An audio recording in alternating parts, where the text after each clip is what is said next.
जय हिंद दोस्तों। स्वागत है आपका आज की वीडियो में। मेरा नाम हिमांशु है और मैं एसएससी जीडी 2022 से सिलेक्टेड हूँ। तो जो आज का हमारा वीडियो होगा, आज की वीडियो में हम बात करेंगे पोस्ट प्रेफरेंस के बारे में कि आपको पोस्ट प्रेफरेंस किस हिसाब से डालनी है और आपको कौन कौन से टॉपिक को ध्यान में रखना है या कौन कौन से पॉइंट में को ध्यान में रख के आपको अपनी पोस्ट प्रेफरेंस डालनी है। आप फॉर्म भरने में थोड़ा सा लेट कर देना, चाहे 2-4 दिन का, लेकिन सारी जितनी भी आपकी वैकेंसी है, जितनी भी पोस्ट है, सबके बारे में डिटेल जानकारी ले लेना और उनके बारे में रिसर्च कर लेना। उसके बाद आप फॉर्म भरना। और वीडियो स्टार्ट करने से पहले अगर आप चैनल में नए हैं तो चैनल को सब्सक्राइब जरूर कर देना, और अगर अभी तक आपने टेलीग्राम चैनल ज्वाइन नहीं किया है तो उसको ज्वाइन कर लेना। उधर हमने सैटरडे को 1.5 घंटे का ऑडियो सेशन रखा था, जिसमें जो भी आपके डाउट थे वो क्लियर किए थे। और जो हमारा डेली का टारगेट होता है 90 दिन तक, यानी एग्जाम तक, हम डेली का टारगेट चला रहे हैं कि कल क्या पढ़ना है, आज क्या पढ़ना है, और ऐसे 90 दिन तक हमें क्या पढ़ना है डेली। और उनकी जो वीडियो होती है कि उनसे पढ़ना है, उनकी भी लिंक हम टेलीग्राम में प्रोवाइड कराते हैं। तो उसका लिंक आपको डिस्क्रिप्शन में मिल जाएगा, उधर जाके आप उसको ज्वाइन कर सकते हैं। तो जो आज का वीडियो होगा, आज की वीडियो हम इंपॉर्टेंट पॉइंट बात करेंगे, वो है सैलरी, कि किस फोर्स में कितनी सैलरी है, ट्रेनिंग पीरियड कितने दिन की ट्रेनिंग होती है, प्रमोशन पोस्टिंग कहाँ होती है, रिस्क अलाउंस कितना मिलता है और रिस्क होता है, और लड़कियों के लिए कौन सी पोस्ट अच्छी है, और फैमिली को साथ में रख सकते हैं या नहीं रख सकते हैं, और इन सब के बारे में बात करेंगे। और सबसे इम्पोर्टेंट चीज़ कि एनएसजी और एसपीजी, एनडीआरएफ, इंटेलिजेंस ब्यूरो और सीबीआई और एनसीबी, इन सब में हम कैसे जा सकते हैं, तो इन सब चीज़ों के बारे में बात करेंगे। तो सबसे पहले हम बात करते हैं एसएसएफ के बारे में। तो एसएसएफ अब तक के लिए सबसे बढ़िया पोस्ट है, क्योंकि इस बार ना तो एनआईए और ना ही एनसीबी की एक भी पोस्ट आई है, इसलिए एसएसएफ को हम फर्स्ट नंबर पे रखते हैं। और एसएसएफ में की जो सुविधाएं हैं, इसमें आपकी लाइफ टाइम पोस्टिंग दिल्ली में रहेगी। दिल्ली में जो सरकारी बिल्डिंग्स होती हैं, सचिवालय की बिल्डिंग होती हैं, उनकी सिक्योरिटी करना एसएसएफ का काम होता है।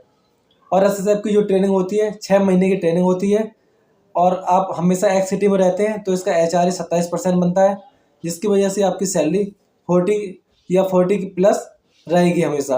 अगर अभी आप इसमें 2023 वाले में ज्वाइन कर रहे हैं तो 40 प्लस आपकी सैलरी रहेगी। और बात करें इसमें छुट्टी सॉरी, तो इसमें छुट्टियां सबसे ज़्यादा रहती हैं। 5 डेज वर्किंग होती है, 2 दिन का ऑफ होता है। एनसीबी में भी 2 दिन का ऑफ होता है और इसमें भी 2 दिन का ऑफ होता है। और आप इसमें फैमिली को साथ में रख सकते हैं, और रिस्क जीरो है इसमें, यानी कि एकदम आराम की जॉब है। लेकिन जो लोग नॉर्थ से हैं उनके लिए ये जॉब बेस्ट है। जो लोग नॉर्थ ईस्ट या साउथ साउथ के हैं उनके लिए अलग अलग प्रेफरेंस हो सकती है। ये डिपेंड करता है पर्सन टू पर्सन। बहुत से लोग ऐसे होते हैं जो आर्मी में जाना चाहते हैं, लेकिन किसी वजह से, या तो अग्निवीर की वजह से 4 साल वाली भर्ती का सोच के, या फिर किसी दूसरी वजह से आर्मी में नहीं जा पाते हैं, तो वो लोग बीएसएफ या सीआरपीएफ भी प्रेफर करते हैं। तो जो हमारी क्रम में दूसरी पोस्ट आएगी, दूसरी फोर्स आएगी, वो है सीआईएसएफ। सीआईएसएफ की बात करें तो इसमें भी रिस्क एकदम जीरो है। और इसमें ड्यूटी कहाँ होती है? इसमें ड्यूटी होती है इंडस्ट्री में, एयरपोर्ट में, और जो मेट्रो है, मेट्रो स्टेशन में सीआईएसएफ की ड्यूटी होती है। और सीआईएसएफ में भी 3 शिफ्ट होती है, एसएसएफ में भी 3 शिफ्ट होती है, इनमें ड्यूटी करनी पड़ती है हमें। फिर बात आती है कि प्रमोशन। तो एसएसएफ में प्रमोशन बहुत लंबे टाइम के बाद होता है, लगभग आपको 15 से 20 साल लग जाता है पहला प्रमोशन। लेकिन उसमें बात यह है कि आपका एएसआई नहीं होता है बीच में, सीधे एसआई में प्रमोशन होता है।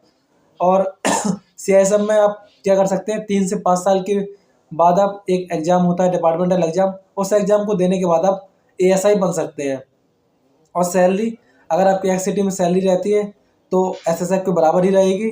और अगर आपकी सैलरी ऐसी जगह रहती है या कोई हार्ड स्टेशन है, तब आपकी सैलरी थोड़ा ज़्यादा हो जाएगी, अलाउंस मिल जाएगा। अगर आपकी वाई सिटी में मिलती है तो 18% एचआरए मिलेगा, जेड सिटी में मिलती है तो 9% एचआरए मिलता है। उसी हिसाब से खर्चा होता है।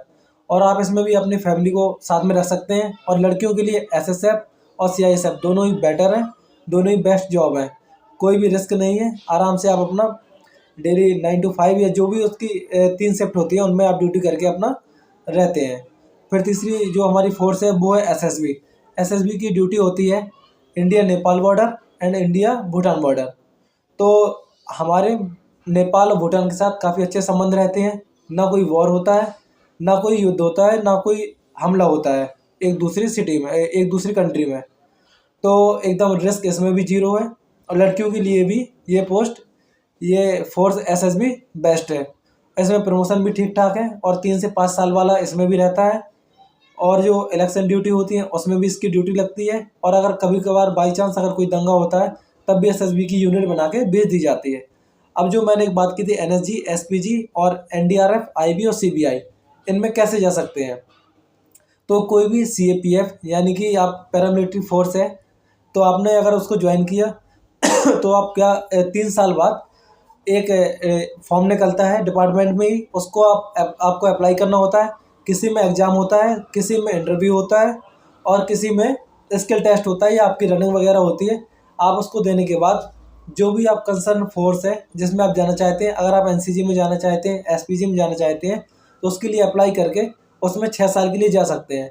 फिर आपको 6 साल या 7 साल बाद अपनी जो फोर्स थी उसमें आएंगे आप। उसके बाद फिर से आप किसी दूसरी फोर्स के लिए 3 साल बाद अप्लाई कर सकते हैं। फिर जो हमारी नेक्स्ट आती है वो है बीएसएफ। बीएसएफ को लोग सबसे ज़्यादा टफ मानते हैं, सबसे ज़्यादा हार्ड मानते हैं, लेकिन ऐसा नहीं है। ये हमारे देश का एक बहुत ही अभिन्न हिस्सा है। ये फोर्स, अगर ये फोर्स ना हो तो हम लोग अच्छे से रह नहीं सकते हैं। तो ये फोर्स हमारे देश के लिए बहुत ही ज़्यादा ज़रूरी है।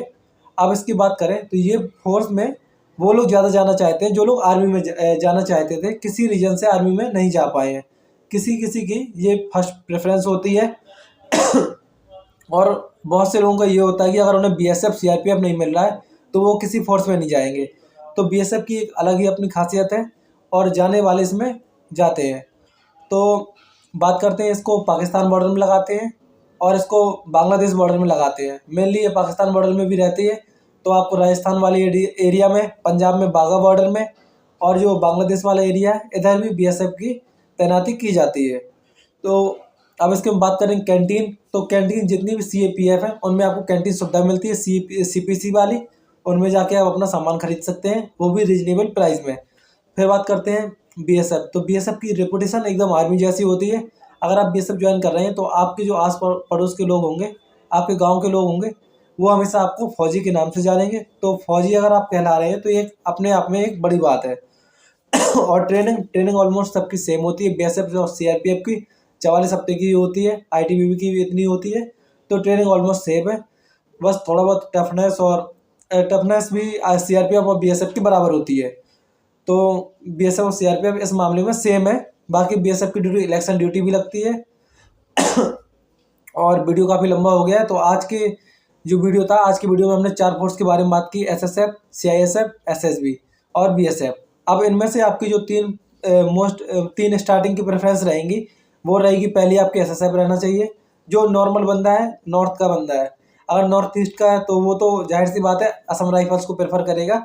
तो असम राइफल, आईटीबीपी और सीआरपीएफ, इनके बारे में हम कल की वीडियो में बात करेंगे क्योंकि वीडियो काफ़ी लंबा हो जाएगा। तो अब फर्स्ट प्रेफरेंस आपकी जनरल में, इन जनरल आपकी फर्स्ट प्रेफरेंस एसएसएफ रहनी चाहिए, दूसरी सीआईएसएफ और तीसरी एसएसबी। और इसके आगे की जो प्रेफरेंस होगी उसके बारे में हम कल बात करेंगे। अगर आपको वीडियो अच्छा लगा हो तो वीडियो को लाइक ज़रूर कर लेना, चैनल को सब्सक्राइब कर देना और टेलीग्राम चैनल ज्वाइन कर लेना। Thank you.